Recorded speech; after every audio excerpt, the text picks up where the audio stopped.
Coming up this week, what advice would you give the Trudeau government in dealing with the Trump administration? Also, what would you like to see Parliament accomplish in 2017? This and much more to come. Hitting the streets, this is Outburst.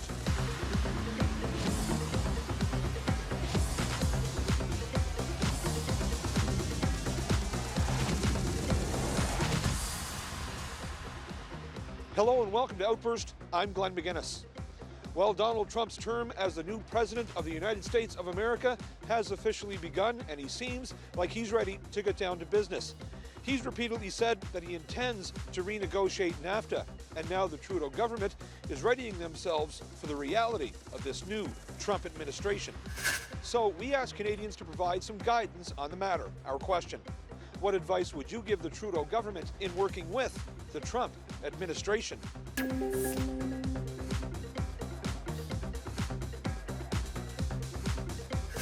Be very patient because they will be very irksome. They will annoy you on many occasions, and you'll have to not show it too much. So you're just saying bite your lip a bit here. Bite your lip a lot. Yeah. Yeah. Now, do you think that would actually be constructive? Should we not speak our mind? I think it will be constructive because they will be looking at like half a dozen issues, most of which the Trump position is not favorable to Canada. And we're going to have to more or less negotiate all of them from a weaker position. So being uncivil about it as well will just get Trump's back up. And you know how fast his back goes up. You look at his tweets, you know, somebody says something and the next minute he's vilifying them. Well, I would say, like I said, take it easy, but keep our values firm and make sure you make Trump know that Canadians are different. We're not Americans, definitely not. And we have our values and we need to be respected. We rely on the Americans for trade. Our economies are very linked. I think that we should stay on Trump's good side. I think if he wants to rip up NAFTA, we can help him rip it up. Do you think that would be advantageous to Canada in some way? I believe so. The U.S. population is, 10 times the size of ours? So we have to be really cognizant of who are buying our products, right? I think I would echo what Angela Merkel said, that the relationship that Europe and Germany has had with the United States for the past few years has been based on trust and collaboration and respect. And those would be the values that I would urge Mr. Trudeau to stick to. How do you think that would help in a personal relationship with the new president? Well, the new president seems to be a toddler bully, and so I think he needs to be reminded about boundaries and about respect and about trust, and that 140 character tweets do not govern a relationship. They may be the way he likes to behave, or the way he has to behave, but it's not how real life gets lived. From what we've seen so far from the incoming administration, it seems like they're very happy to say one thing and then the next day say the opposite of that thing, and nobody really seems to agree with each other in terms of, say, the incoming cabinet, what the president-elect has said, what his spokespeople have said. So until we really see where they actually plan to go, things like the border, trade, taxes, that sort of thing, then I think we need to be very careful and really take everything with a grain of salt before we react. What advice would I give them? I would advise them to be very, very vigilant. I think that, from an economic perspective, there's been a lot of fear that's been generated over what was promised during the campaign. I doubt very seriously that Mr. Trump, to be President Trump, is going to be able to follow up on that. The reason for that is that it will do more damage to the American economy in the process than good. He's essentially looking at the downside of globalization. There have been losers in the United States, and he'll have to look after them. But the way to do that is not to go back to protectionism. And I think that he's surrounding himself with advisors now that will temper these more dramatic policy statements that he made during that campaign. If not, the American people will suffer and Canada will get hit with collateral damage. So I think the best tack for our Prime Minister to take is simply to be reasonable and to show that essentially many of these trade issues are beneficial to both countries. Well, I think we have a great relationship with the United States, and I think we need to continue honoring that relationship and our trade deals that we have going. Yeah. Absolutely. Yeah. But is this new territory for Trudeau? Is he going to have to do anything differently, though? I certainly hope not. I certainly hope not. I think $500 million in trade in the economy that we need to, in order to sustain, should be an important message to all of us to maintain relationships with our neighbors. We want to be able to cross the border. We want to be able to do our own shopping. We want to be able to travel, and we don't want to do it with interpersonal conflicts. We don't want to have to do it with a country that is not in good standing because of personal differences on ideals and policies. I would say be very, very careful. This is a man who lies. He does not have good judgment, and he's a complete loose cannon. So I think you have to be prepared for anything with Donald Trump, and much of it may not be very happy for Canadians. Halifax International Airport was renamed in honor of which Canadian politician? Joseph Howe, Robert Stanfield, Tommy Douglas. Howe, Stanfield, Douglas. How? How? Douglas. Joseph Howe. Actually, I have no idea, but I'll actually make a guess and I'll say Stanfield. It's Stanfield. Very good. Right? Robert Stanfield was the Premier of Nova Scotia from 1956 to 1957 and was also the federal leader of the opposition with the Progressive Conservative Party from 1967 to 1976. He is often referred to as the best Prime Minister Canada never had.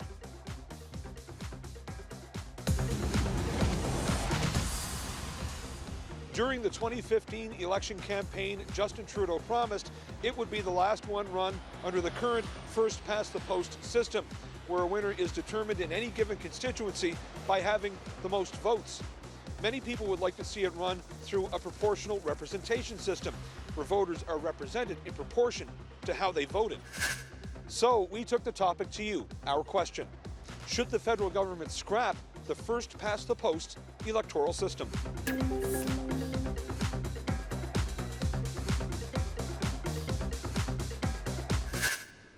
Not entirely. I looked at that many years ago, and do you know the New Zealand system? That'd be the one I'd go for. It's mixed first past the post and PR. You make proportional representation. Yes. You make the ridings twice as big, so you have half as many people elected that way, and then the rest are on a PR slate. So you get sort of some of one and some of the other. Well, I mean, it's been enforced since the country was created. I think that there is a consultation process that's going on right now.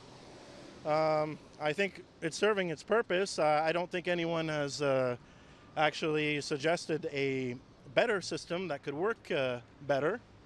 So I think we should stick with what we have. You know what? The devil that you know is better than the devil that you don't know, right?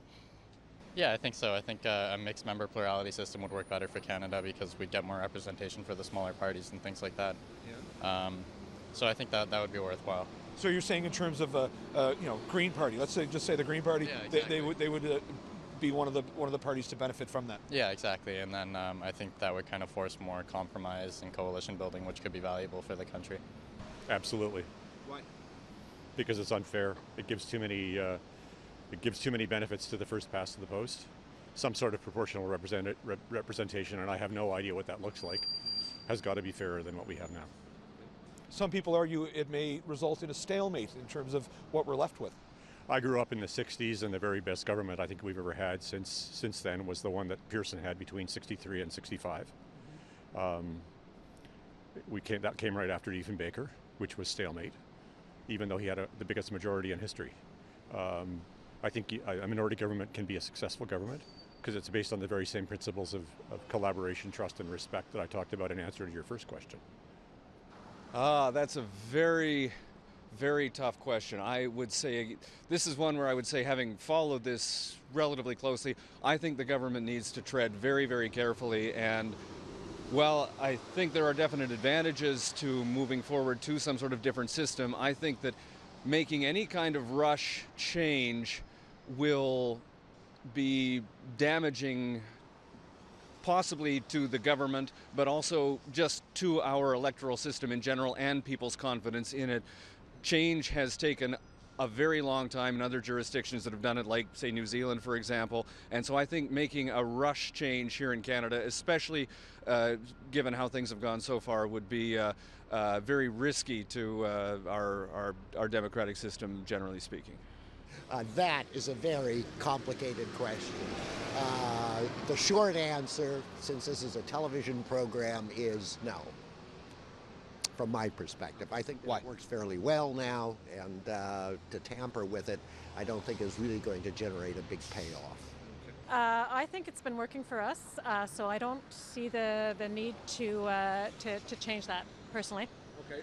Some may argue for proportional representation. Why do you think that won't work? Because then there would always be a stalemate. You would never have it would always be a divided political landscape, and sometimes you need to have strong leadership to actually be able to make decisions. First pass, when you have a proportional representation, nothing really changes. So, you have countries like Italy and other countries that have that, and nothing changes, and they have been fighting for years with coalitions and stuff like that don't work.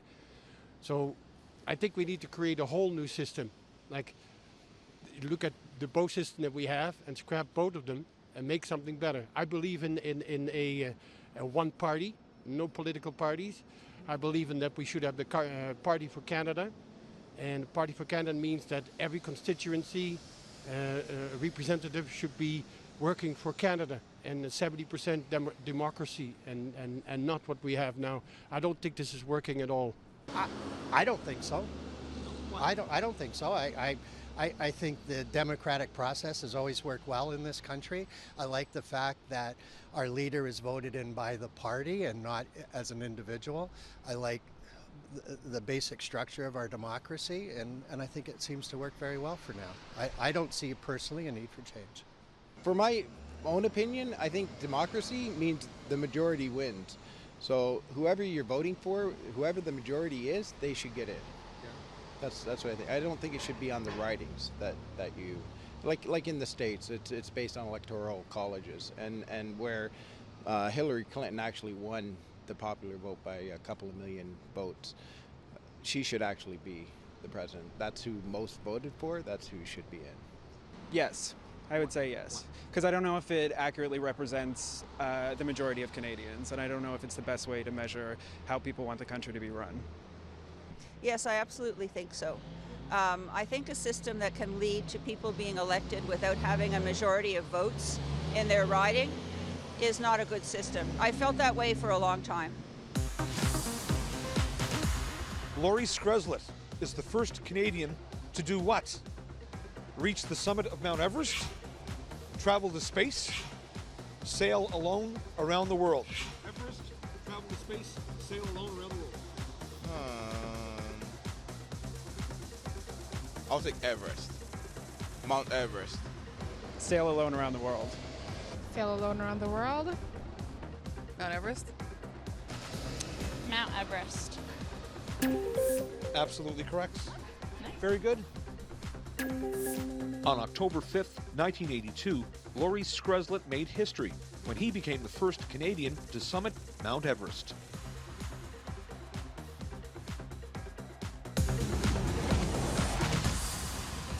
Canada is one of the world's wealthier countries, but we still have a problem with homelessness.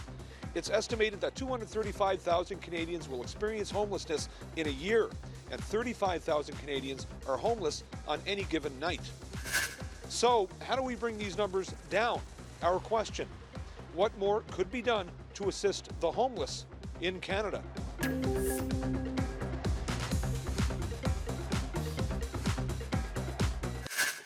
The number one thing is housing, and the housing first model is a model that's been proven all over the place to work. So if the federal government can invest more money into providing housing for homeless, we'd be way ahead, both socially because it's the right thing to do, but also economically, because it's been proven that keeping somebody homeless costs a whole lot more than it does to provide them with shelter. So it seems like a no-brainer.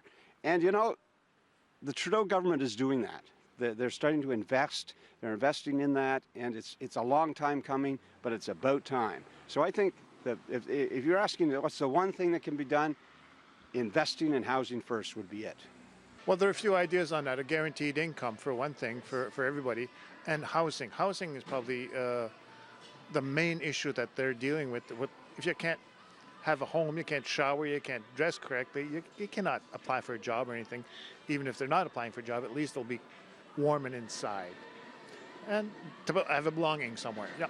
Instead of just, for a lack of a better word, instead of throwing money to solve the problem, I think what we need to do is build housing, build affordable housing, build housing for the poor, for the homeless, because it actually is shown that we can save money by building them homes instead of just trying to provide them with temporary shelter. Everything. Yeah, it's another one of those subjects where it's like we have the kindness meters in town, but that's almost a joke. Instead of, us being like, oh, I put my toonie in this green, parking meter. Actually, like, go out and give them places to live and work and actually make an effort to, because homelessness is, the majority of it is our fault for putting a lot of people on the street because we don't give them the time of day or the means necessary to live. So I think if the government, especially themselves, I know we can do it as people, but they have more power. So instead of just being like, they're fine, they have the shelter they can sleep in at night, it's like, no, provide actual systems and job placements and, work with them closer and spend more time rather than just being like, well, we tried nothing and nothing works. A hell of a lot more mental health. A lot of the homelessness has to do with mental health. It has to people being marginalized. It has to do with people having their families turn their back against them and being, again, marginalized by their own families, saying, we don't want to deal with your addiction. We don't want to deal with your mental health issues. We can't and we won't. And there's homeless.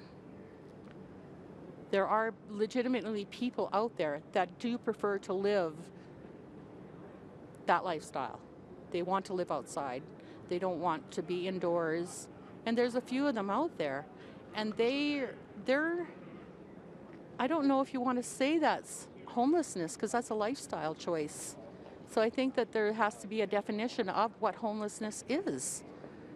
So, and I don't think that's been defined at all. I think outreach programs are the most important thing you can do. I mean, you can create as many shelter spots as you want, but if people don't have institutional support, then I think you're going to continue to have the problem. So I think mental health support is probably the most important thing to do. Otherwise, people are left to fend to themselves and fall into sort of cycle of drugs and homelessness. I think more people have to be made aware and pay attention and not just walk by them when they're, on a day like today, how many homeless people are out there just laying in the street? They have some place to get up and go to at night, maybe, but they're booted out in the morning and, they're not wearing enough clothing, they don't have shelter, they don't, right? Knowledge, and then maybe more assistance for the homelessness to deal with their issues about why they are homeless to begin with, because there are reasons for people. I'm not downgrading it or anything. I'm just saying there's reasons for them being like that. So help all around. Help them help themselves, and then us getting in there and helping them. You know what? I like the idea of the shelters that we have downtown Calgary, but I think programs to help get them reassimilated into the community would be excellent, right? Better places than they get work so they can get themselves off of assistance and make them feel better about being part of society. Let's start helping our own people. We live in a city where there are so many working poor, people sleeping on the streets and everything else, and we're shelling out all their money to all these other countries. And grant you, they need help as well, but let's help ourselves first. That just really riles me. All my donations are going to Salvation Army from now on, as well as money, because I know they have the smallest overhead. A lot of these corporate places, it's the corporate guys that are making the money. Education. I think there needs to be people on the streets, on their feet, down here, seeing what's going on. I think there's a lot of discussion going on in people's homes, but if you really come out, make friends with the homeless, I think that's the best way to deal with the issues right now. They're pretty vulnerable and they need our help, so that's what we need to do. We need to build more housing, more affordable housing that would provide a permanent solution for the poor and the hard to house. Right now it's very much focused on temporary shelter, non-sustainable forms of housing, and there has to be a more comprehensive strategy to help those people in every aspect of their lives, but primarily in housing first. The House of Commons is now back in session following the holiday break, and that means lots of issues to be debated and put forward into legislation. But with a new year and new ideas, what would you like to see come into fruition through the hard work of our members of Parliament? We took to the streets with this question: what would you like to see Parliament accomplish in 2017?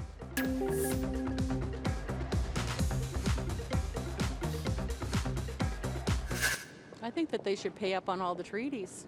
I think every Native person in this country should be a millionaire by now if those treaties were held validly. I think that there is a great deal of picking and choosing of which laws are going to be enforced and which laws are going to be just given the by, and people turn their heads, and it's wrong. Laws are legislated for a reason, and if our police force don't enforce them, there is no one enforcing anybody to pay up on any treaty. The treaties are being violated left and right, and there's nobody saying that's legally wrong. It's now just starting to happen, and I'd like to see a lot more of that happening. So that would be my biggest hope for Parliament this year. I guess I'd like to see all the governments work together, all the parties work together a little bit better this year. 2017, that's a good question. Electoral reform, I think, is important to start pushing through. Maybe go towards a referendum and fulfill their promise on a new electoral system, moving past first past the post. I guess some movement on marijuana legalization, because right now there's a lot of people, I guess, being prosecuted for something that may be legal in the near future. And I think it's important for them to give some clarity on that, whether it's for or against. And other than that, I guess keep doing what they're doing. It has to do with the economy and other issues like homelessness, things of that nature. Yes, yeah. Economy's a big one, though. Parliament 2017, I would love to see more thoughts back on the economy, on how we can get the economy going. I realize that Ontario is doing well. I believe Eastern Canada is moving in the right direction. But if they could help us out in Western Canada, it'd be appreciated. I'd like to see green, strong jobs. I'd like to see a strong economy based around the environment.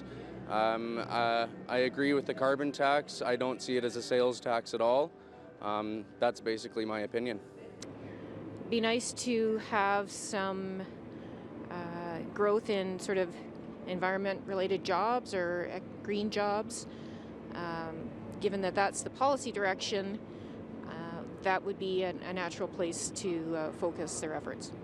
I would definitely say make good on some of the promises that were made during the election. I think climate change is one that I want to see addressed legitimately, not just in speeches. And as far as the pipelines go, I think that people were sold something in 2015, and I want to see action on that. I want to see finally the First Nations people be addressed properly and continue to move forward with what happened with Truth and Reconciliation. There's a lot of suggestions there, and I think that we saw in August Gord Downie call out the Prime Minister, and that spoke to me, and I think that's something we need to really work on.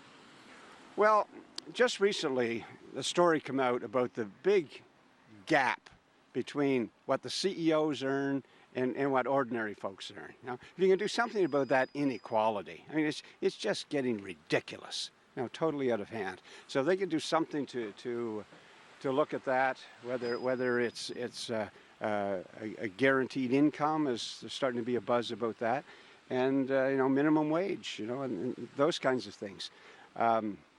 I think if Parliament can look at that as a priority, and it's never been a priority for them. I wish it were. I wish you'd get people in there that can see that there's value in creating a society that has more equality.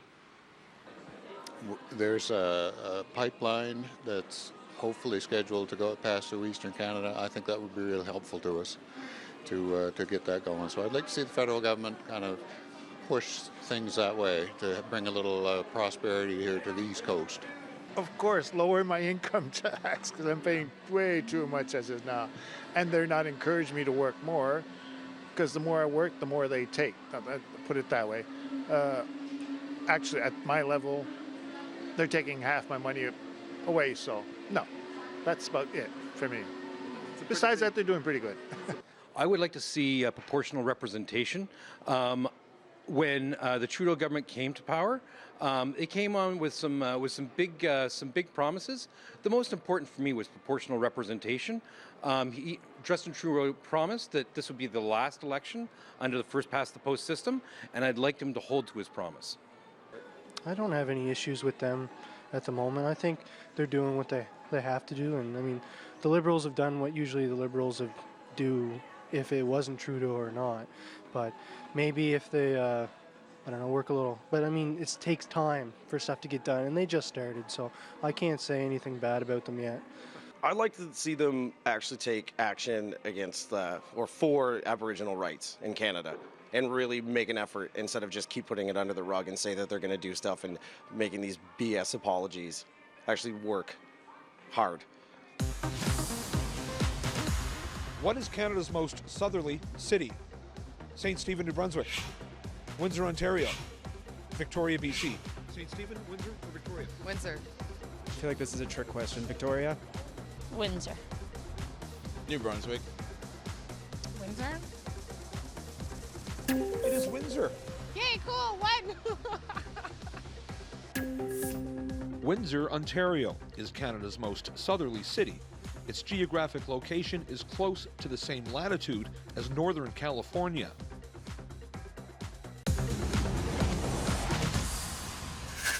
That's all for this episode of Outburst. Like what you see? Well, you can watch more episodes on our website at www.cpac.ca, on our CPAC TV to go app, and also on our YouTube channel. You can also join the conversation via social media on Twitter and Instagram at CPAC_TV. I'm Glenn McGuinness, and on behalf of all my colleagues at the Cable Public Affairs channel, thanks for watching. We'll see you next time.